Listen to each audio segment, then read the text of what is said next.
بما أنك تحبين فنون الطبخ الجزائري وتشاركين جمهورك في الصفحة تفاصيل العمل اليدوي، هذا الترتيب سيجعل المتابعات يشعرن وكأنهن معك في المطبخ خطوة بخطوة. إليك اقتراح لمنشور سلسلة الطبخ التقليدي بتنسيق مشوق ومنظم. عنوان المنشور: من حبات السميد إلى تحفة المائدة.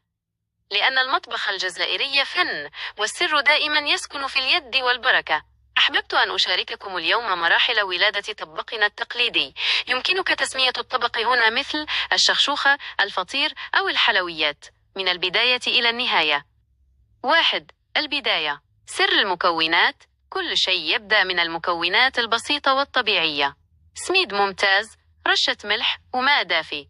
السر ليس في المقادير فقط، بل في النفس والنية الطيبة، ونحن نحضر الطعام لعائلتنا ومحبينا. 2. مرحلة العجن. لكتاف والجهد.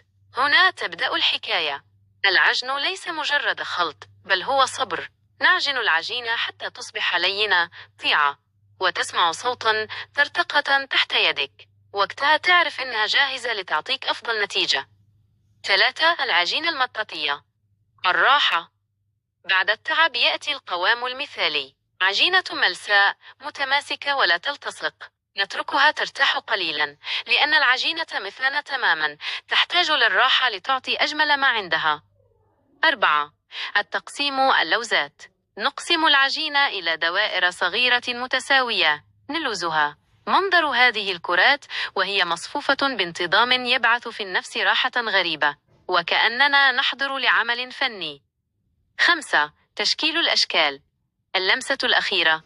هنا يأتي الإبداع، سواء كانت دوائر رقيقة أو أشكالا مزينة بالمنقاش أو ملفوفة بدقة. كل حبة هي قصة وحدها، تروي صبرا ودقة وحب.